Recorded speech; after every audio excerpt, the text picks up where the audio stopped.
우리 한국이 일본의 식민지로 1910년에서 45년 동안 있었던 우리 조국의 가장 참 암울했던 우리 그 역사가 아직 100년이 지나지 않은 시점입니다.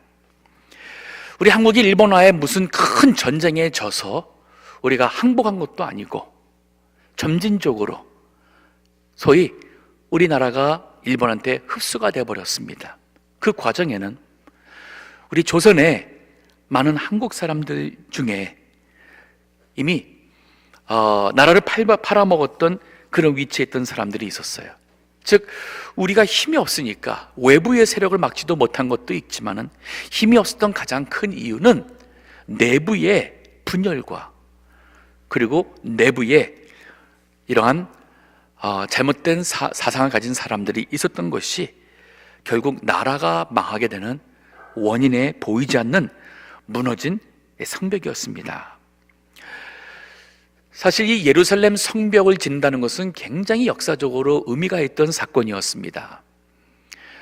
무너진 지가 150년이 지났건만 여전히 그 성벽이 황폐되어 있었고, 그래서 모든 대적과 이방인 사람들이 와서 자기 마음대로 노략질 해가도 방어할 힘이 없었고, 하나님을 예배하는 성전이 있었지만 그 성전에서 예배 드리는 것도 늘 불안과 위협 가운데 있었습니다. 그래서 성벽을 짓는 것은 너무 귀했어요. 그렇기 때문에 1차적으로는 그 이방인들과 대적들과 자신들의 이권에 피해가 있는 사람들이 이 일을 나서서 반대했고 조롱했고, 그리고 음모를 세워서 어떻게든지 그 일을 못하도록 했었어요. 근데 문제는 안에도 있었어요. 오늘 본문 같은 경우에는 이 성벽을 건설하는 이 짧은 기간 동안 그만 큰 위험을 당했어요. 즉 이 성벽을 건축하는 이 하나님의 백성들 사이에 그만 문제가 생겼습니다. 오늘 본문에 보면은 그 표면적으로 드러난 문제의 1차적인 그 문제는 원망이었어요. 오늘 본문의 1절 보십시오. 이때라는 것은 이제 성벽을 건축하는 그때입니다. 백성이 그 아내와 함께 크게 부르짖어 그 형제 유다 사람을 원망하는데, 자, 여기 그 원망하는 거 보니까 형제 유다 사람이라는 거 보면은 같은 유대인들이었어요. 형제라는 거 보면은 같은 하나님의 백성입니다. 그러면 하나님의 백성과 백성 사이에서 그만 원망하는 원성 불평이 나왔어요. 이것이 바로 생각하지 못했던 내부 방해꾼이었습니다. 우리 그 성경에 보면 이 구약 성경에 특히 가나안 40년을 통하면서 하나님께서 하나님의 백성에게 훈련한 믿음의 그 믿음의 훈련의 그 핵심 포인트는 하나님을 믿을진데 원망하지 않고 불평하지 않고 하나님의 그 약속의 땅까지 믿음으로 나가는 그 훈련을 시켰어요. 이 믿음의 반대는 불신이라고 하시겠지만은 그 불신에 나타나는 나타나는 모습은 원망과 불평입니다. 그래서 고린도전서 10장에 보게 되더라도 구약에 있었던 이스라엘 백성들을 통하여 거울 삼아 교훈을 배워라 얘기를 하면서 있었던 여러 가지 사건 중에 그 10장 10절과 11절 보게 되면은 너희는 저희들과 같이 원망하는 자가 되지 마라. 저희들이 원망함으로 멸망함을 받았다는 표현을 써요. 즉 이 원망이라는 것은 어떠한 조직을 무너뜨리며 하나님의 축복을 걷어갈 수 있는 위험한 것이었어요. 자, 근데 얼핏 보면은 이들이 원망과 불평했으니까 그 사람들이 문제라고 우리가 쉽게 판단 내릴 수 있겠지만은 오늘 본문의 말씀을 보게 되면 이렇게 그들의 이 내부에 문제가 있는 그 원망하기까지의 또 그 아래에 있는 문제가 있었어요. 그게 바로 2절에 보니까 생활고였습니다. 2절을 보세요. 혹은 말하기를, 자, 원망하는데 이런 말이에요. 우리와 우리 자녀가 많으니 곡식을 얻어먹고 살아야 하겠다. 즉 지금 자녀들과 아버지와 어머니가 당장 먹을 것이 없는 거예요. 그 먹어야 되는 이 문제 때문에, 이 생활고 때문에 그들이 그만 원망을 하는 것입니다. 그 다음 절도 보세요. 혹은 말하기를 우리의 밭과 포도원과 집이라도 전당 잡히고 이 흉년을 위하여 곡식을 얻자. 하필이면 지금 아마 그 해가 흉년이었던 것 같습니다. 환경적으로 굉장히 어려운 상황이었어요. 먹을 것이 없으니까 그나마 있는 재산이라고는 땅이고 집이었는데, 이것마저도 돈 있는 사람들한테 이 서류를 넘기고 전당을 잡히고는 그 다음에 음식을 먹어야 되는 이 입장까지 왔어요. 그뿐인가요? 4절을 보십시오. 혹은 말하기를 우리는 밭과 포도원으로 돈을 빚내어 세금을 바쳤도다. 먹는 것도 문제지만은 이제는 세금을 내야 되는데 빚을 진 거예요. 그 빚을 졌으니 이자도 갚아야 되죠. 원금도 갚아야 되는데 이건 뭔가 풍년이라 되어서 뭐 수입이 있어야지 빚을 갚고 빚에서 자유하게 되는데, 빚은 빚대로 이자는 이자로 늘어나고는, 그런데 먹을 것이 없으니 그러한 생활고 때문에 그들이 원망하게 된 것이었습니다. 5절도 보세요. 우리 육체도 우리 형제의 육체와 같고 우리 자녀도 저희 자녀 같거늘 이제 우리 자녀를 종으로 파는도다. 우리 딸 중에 벌써 종된 자가 있으나 우리의 밭과 포도원이 이미 남의 것이 되었으니 속량할 힘이 없도다. 먹을 게 없으니까 이젠 자녀까지 노예로 팔았어요. 그 딸을 데려오고 싶은데 집이고 밭이고 다 전당 잡아서 내 것이 아니다 보니까 이제는 돈이 있어야 되는데 우리 자녀도 데려오지 못하는 부모의 이 무능한 상태, 먹을 것이 없는 이 상태 속에서 그들이 원망한 것이었어요. 즉 단순히 원망하는 사람의 믿음의 문제를 넘어서서 이것도 심각했습니다. 아마 이러한 문제 때문에 150년이라는 세월 동안 성벽이 무너져 있었음에도 이 성벽을 지을 만한 리더도 나오지 않았고, 이거를 지우겠다는 힘도 의욕도 용기도 감히 내지 못한 이러한 모든 면에서 가라앉았던 그 시대였었어요. 자, 근데 오늘 본문에 보니까 그러면 왜 이런 지경까지 갔느냐, 그 원인이 무엇이냐. 오늘 본문에 이 내부 성벽 재건을 방해하는 이 내부 방해꾼이, 그 아래 진짜 방해꾼이 오늘 본문에 보니까 나옵니다. 여기 6절을 보세요. 내가 백성의 부르짖음과 이런 말을 듣고 크게 노하여. 너무 마음 아팠어요. 그들이 겪고 있는 이 고통, 배고픔, 자녀를 노예로 종으로 팔아 넘길 수밖에 없었던 그 부모의 심정의 그 부르짖음에 느헤미야가 체휼을 합니다. 그러고는 7절에 보니 중심에 계획하고 라는 말이 나와요. 이 말이 뭐냐면 이 문제가 되게 어디서 왜 이렇게 되었느냐를 그가 이거를 다 알아보고 조사해보고, 그리고는 이 마음속에 중심의 이 모든 것을 차근차근 정리해봤어요. 그리고는 그가 마음속에 정리된 이 계획한 것에 따라서 7절에 계속 보니 귀인과, 이건 귀족입니다. 우리 한국으로 만나면 옛날에 양반이 있었고 상놈이 있었죠. 소위 양반층인 거예요. 귀인이었어요. 귀족들. 그리고 민장을 꾸렸는데, 민장이 누구냐면 나라의 권세를 등에 업고 지금 정치를 하는 요 권세자들입니다. 여기 귀인과 민장이라는 것은 부의 힘을 가진 사람, 나라의 권세를 힘으로 가진 이 두 부류였어요. 이 귀인과 민장을 꾸짖어 이르기를 너희가 각기 형제에게 추리를 하는도다. 추리, 이자를 받는 거예요.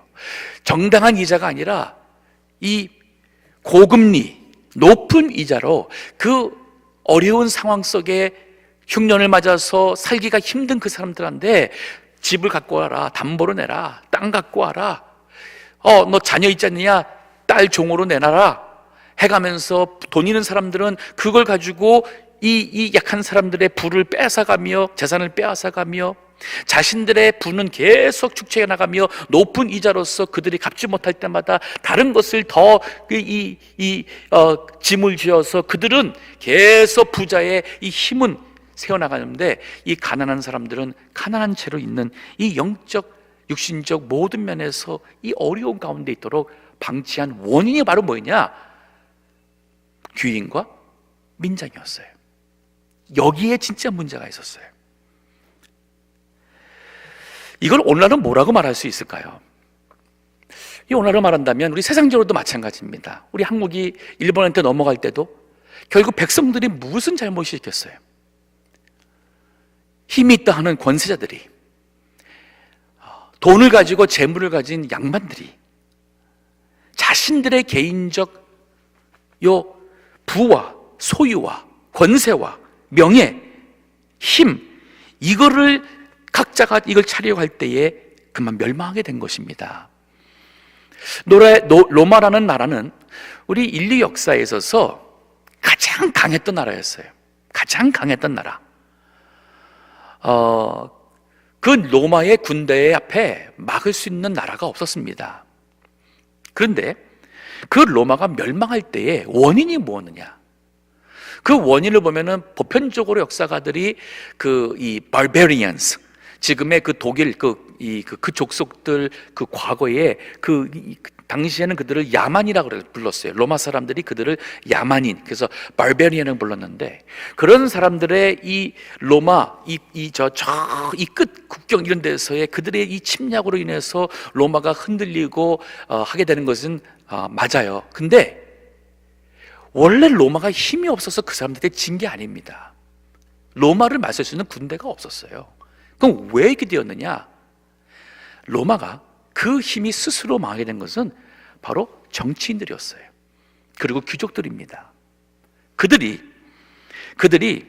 이 로마가 멸망할 당시에 분비 차이가, 이 부자들과 가난한 사람, 이 빈부 차이가 갈수록 더 심해졌고, 그리고 정치인들과 귀족들은 갈수록 더 부패해지고 타락해지고, 로마가 워낙 광대하다 보니까 이 통치가 미치지 않는 이 구석구석에서 다 각자가 자기 힘과 자기 군사들을 키워가지고 각자가 다 자기의 실속만 차리는 상태가 되었기 때문에 로마가 무너지게 된 것이고, 거기에 바로 도덕적인 붕괴가, 타락이, 그 나라가 스스로 멸망하게 되는 발판을 만든 거예요. 오늘날 교회가 무너지는 것, 건물이 나빠서 무너지지 않습니다. 교인의 숫자에 있는 것이 아니에요. 우리 하나님께서 귀한 직분과 하나님의 일이라고 맡겨주신 그 위치에 있는 교육자들과 직분자들이, 교회에 직분받고 하나님의 일을 하도록 교육자로서 세움받은 사람들이 그만 하나님의 그 말씀과 의도에서 벗어나게 되면 무너지는 것은 세상의 역사의 이치입니다. 자, 이것을 가지고 느헤미야가 이 문제 해결을 하는 대안을, 오늘 본문에 보면 세 가지가 나와요. 첫 번째가 뭐냐면, 여기 7절에 보니 그가 뭐라죠? 각기 형제에게 치리를 하는도다.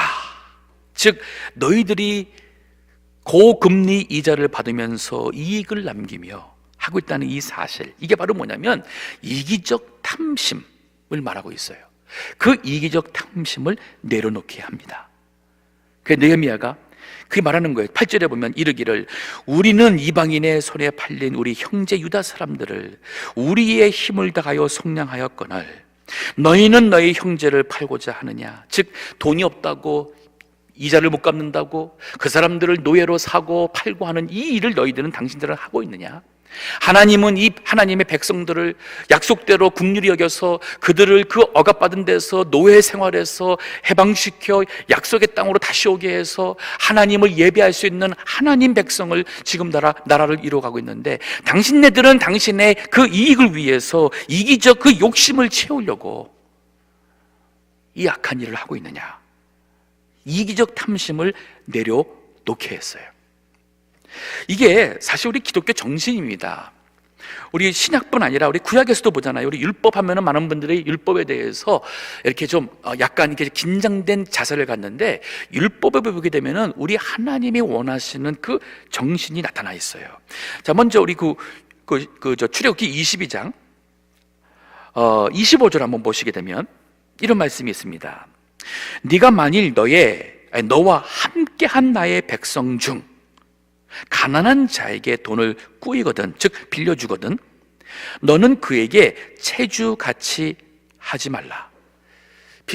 빚을 빌려주고 빚진 자와 같은, 마치 빚진 자는 죄인처럼 빚을 빌려준 사람들은 무슨 큰 공로를 세운 사람인 것 같은 그런 식으로 하지 말라는 거예요.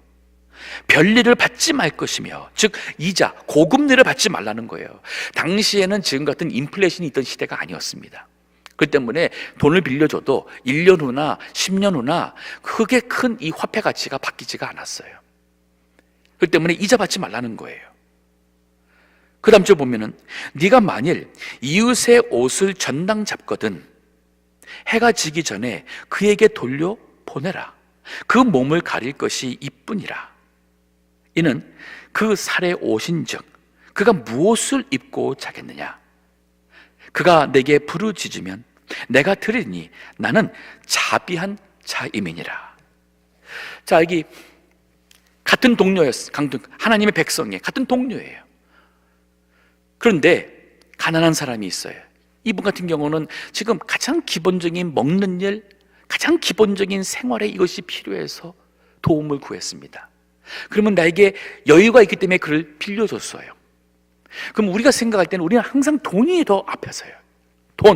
돈을 빌려갔으면 갚아야지 하는, 우리는 항상 돈이 가장 넘버원 중요한 것이에요. 근데 오늘 본문에 보게 되면은 하나님은 그 돈마저 없는 가난한 사람의 인격과 인권, 거기에 하나님은 초점을 맞추고 있어요.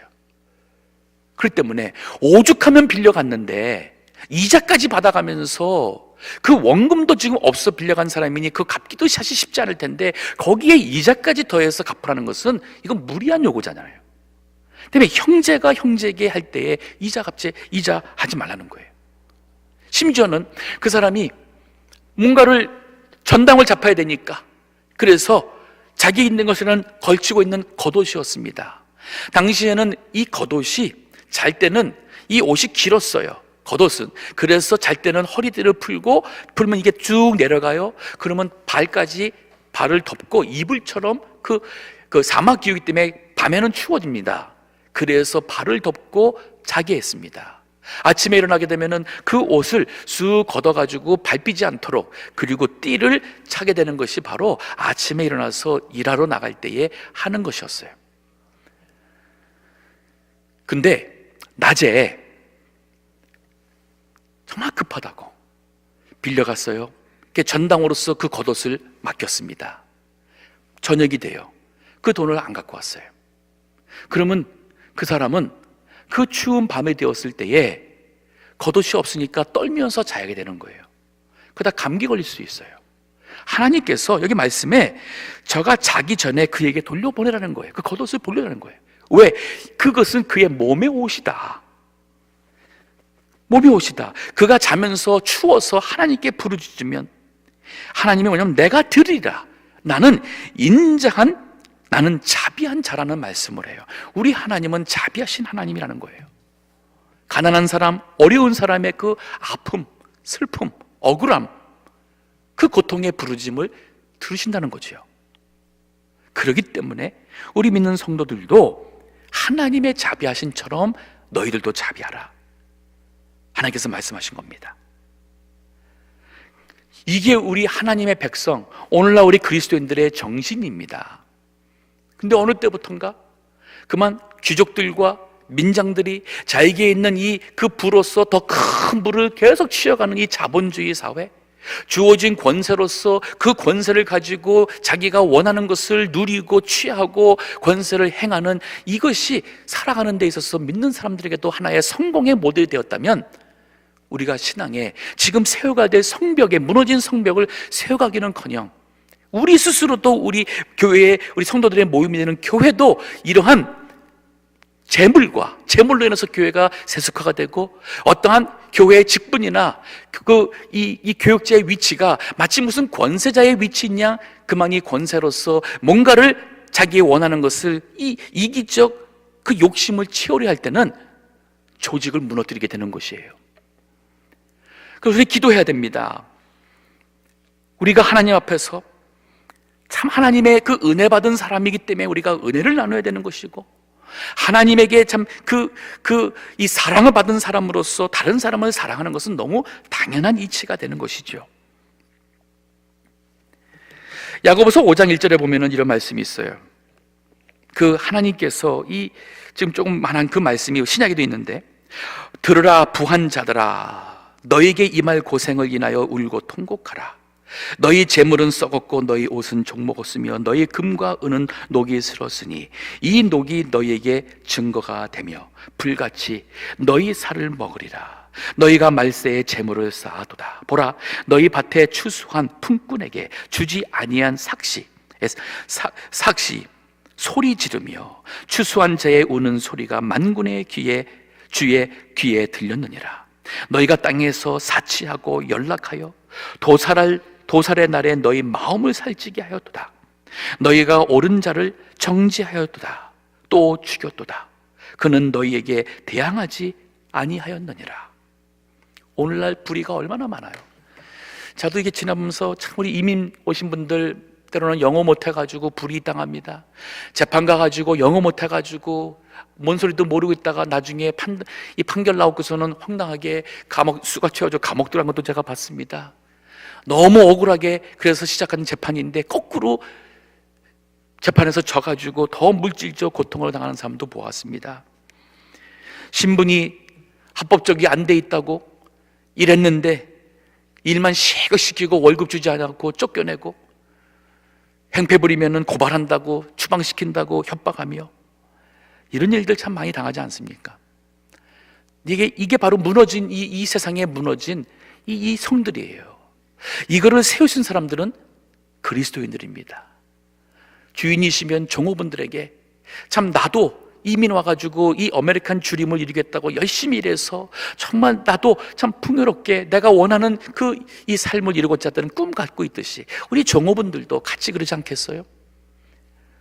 그러면 그들의 입장에서도 생각하며 같이 더불어 잘 살 수 있고 그들에게 내가 믿는 하나님, 그 하나님을 나타낼 수 있으며, 그래서 우리가 한다면 이것은 바로 우리의 이 신앙 공동체뿐 아니라 이 사회와 나라를 살릴 수 있는 느헤미야와 같은 그러한 위대한 사람들이 세상을 변화시키는 역사가 나타나는 거예요. 근데 너무 많은 경우에 내가 생각하는 게 자기 주를 위한 생각에서 벗어나지 못하는 게 문제인 거예요. 부자는 여전히 자기의 부에 대한 관심이 있고 그거 더 잃어버리지 않으려고 더 늘리려고 거기에만 늘 하면서 다른 사람을 해치고 다른 사람이 경쟁해서 그를 문 닫게 해서라도 내 것이 잘 돼야지만 되는 거지만은 그 사람의 입장에서는 그 얼마나 많은 돈을 잃어서 그 가슴 아프고 슬플 것은 한번 생각해 보세요. 역으로 뒤집어서 한번 생각해 보세요. 그걸 할 수 있는 것이 크리스찬들이죠.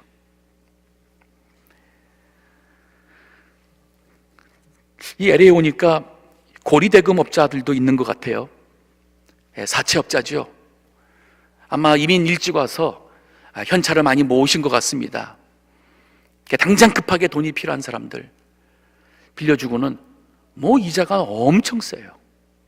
뭐 몇십 배, 몇백 배의 그 이자 제대로 이자 못 갚으면은 뭐 깡패까지 동원해가지고 협박하고 횡패 부리고, 그 사람들 아마 하나님 모르는 사람들일 겁니다.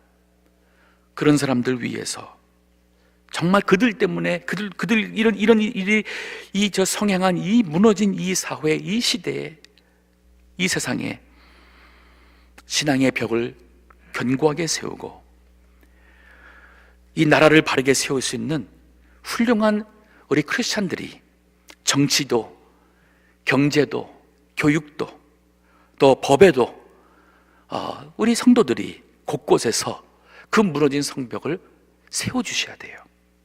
우리 교인들 얼마 안 되지만은 각자가 있는 곳에서 몇 가지만 해도, 저는 요즘에 LA 와가지고 제가 운전하면서 생각하는 게 어떤 때 막 화가 나요. 이게 항상 차가 오잖아요. 레프트를 해야 되는데 차가 오는데 이거 뭐 차가 안 와야지 레프트 할 때가 있지 않습니까? 근데 어떨 때는 여기 신호등이 있어가지고 차가 안 가고 있는 상황이에요. 그러면 조금 갈 수 있도록 기다려주면 그러면 이 가도 빠져 좋은데 그것도 안 기다리고 길을 막가 서는 사람 보면은 야, 어째 저런 사람이 있을까?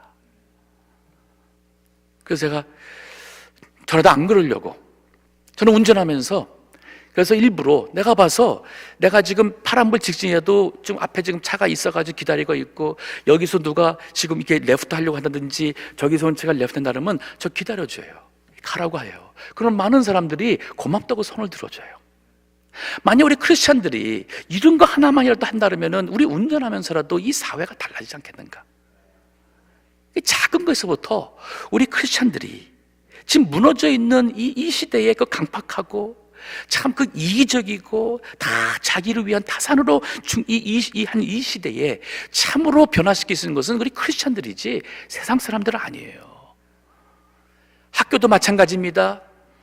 우리 믿는 사람들 다 자기 돈 버는 데만 근거하고 지금 교육청에서 무슨 일을 하고 있는지 우리가 무관심한다면 지난번에 그런 일이 나오는 거예요. 이 초등학교 1학년 애들한테 성교육을 시키는데 제가 이 강단에서 말로 할 수 없는 그러한 참 낯뜨거운 그러한 성교육을 했다는 거예요. 이 나라를 우리 성도들이 지금 무너져 있는 이것을 우리가 봐야 됩니다. 가정이 무너지고 있어요. 우리 개인적으로 우리 신앙이 다 벽이 무너졌어요. 우리가 생각하는 옳다는 기준 자체가 무너져 있으니 무엇을 어떻게 하는지 무너져 있으니 어떻게 이 나라를 바르게 세우겠는가? 바로 느헤미야가 여기 오기까지 150년 동안 그렇게 무너져 있는 성벽을 방치하고 있고, 그렇게 되기까지는 힘이 있는 사람들, 돈이 있는 사람들은 여전히 그 자기의 그 힘과 권세와 부만 취하려고 없는 사람들의 그것을 빼앗아서 감당할 수 없는 이자를 취하고 힘으로써 하다 보니까 느헤미야는 정말 하나님의 나라를 위해서 정말 자신의 그 직장과 모든 것을 다 내려놓고 여기 와서 지금 이 일을 하고 있는 가운데 결국 사람들이 당장 먹을 것이 없다 보니까 그만 원망이 나오기 시작한 거예요. 우리 기도가 특별히 우리 참 교역자들과 우리 직분자들을 위해서 기도하고 또 본인이 그 위치에 있다면 더더욱이나 정말 우리가 하나님 앞에서 바르게 행하도록 기도해야 돼요. 또 부자들과 정치하는 사람들 위해서 기도해 주셔야 됩니다. 그들이 바르게 서지 않으면 애매한 서민들이 많이 고생하게 됩니다. 지금 한국도 얼마나 복잡합니까? 북한 같은 경우에 그 동포들 얼마나 불쌍해요. 독재자가 3대를 그야말로 북한이라는 정권이 그 나라 자체가 존재하는 모든 것이 그 김씨 왕가를 위해서 있는 게 북한이에요. 이게 독재입니다. 그 많은 사람들이 얼마나 불쌍합니까? 우리가 이런 거 생각하면서 그래서 북한 선교를 하자는 것이고 그래서 우리가 선교하자는 거예요. 세계 많은 곳곳마다 참 이 악한 이 권세 앞에서 부자들 앞에서 그들이 헐벗고 아파하는 그 사람들을 위해서 그나마 우리가 그 무너진 그 성벽, 그들의 성벽을 조금이라도 채워주기 위해서 우리가 선교도 하는 것이고 구제구도 하는 것이고 우리가 이 복음일에 참석하는 것 참 귀한 것입니다. 자, 근데 이 이기적 탐심을 내려놓는 게 중요한데 느헤미야가 이걸 신앙적 관점에서 설명을 해주는 거예요. 오늘 본문의 8절 보면은 그가 하는 얘기가 뭐냐면 하나님은 우리를 이방인의 손에서 이렇게 속량 다 자유케 해줬는데 어떻게 당신네들은 당신의 그 부를 취하기 위해서 형제들을 거꾸로 팔아넘기는 노예가 되어서 종이 되게 하는 이 일을 하겠느냐. 그러니까 그들이 잠잠하고 말을 못하는 거예요. 이게 인간인지라 다 알잖아요. 자기가 욕심부리고 다른 사람의 입장 생각하지 않고 꼭 나만 생각하는 이것 다 알잖아요. 그러니까 신앙적으로 깨우쳤어요. 9절도 보시면 그가 말합니다. 내가 또 이르기를 너희의 소위가 좋지 못하도다. 우리 대적 이방 사람들의 비방을 생각하고, 이 말이 뭐냐면 우리 하나님 믿는다고 하는 사람들, 천지를 창조하신 하나님의 백성이라 하는 우리가 세상 사람, 이방 사람들 볼 때에도 한심하게 보이는 우리 비방 듣는 입장인데 우리가 어떻게 이 상태에서 이렇게까지 세상 사람들의 비방을 듣도록 우리가 있어야 되겠냐는 얘기죠. 지금 말한다면 오늘날 교회 나가는 사람들이 세상 사람들이 교회 다니는 사람들을 우습게 여긴 시간이 되었는데 우리가 교회로서의 거룩성을 다시 회복해야 되고 믿는 사람들이 세상 나가서 욕먹지 않도록 해야 되지 않겠느냐, 바로 그 말인 거예요. 그래서 보면 계속 이렇게 말합니다. 우리 하나님을 경외하며 행할 것이 아니냐. 제가 얼마 전에 그 안경점에 좀 갔었어요.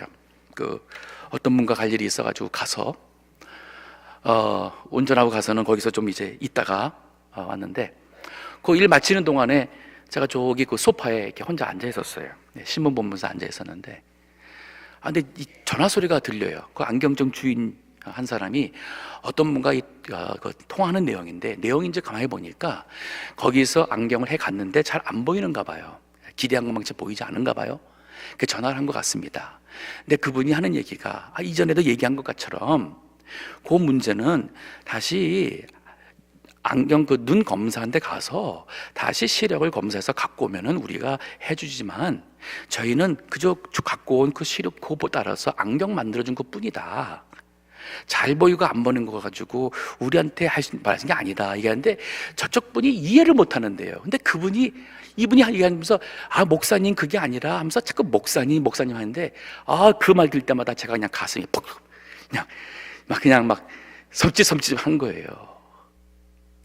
설명을 해도 저쪽에서 이해를 못하고 하다 보니까 이분이 결국은 알았습니다. 갖고 오세요. 환불해 드릴게요. 70불 환불해 드릴게요 하더라고요.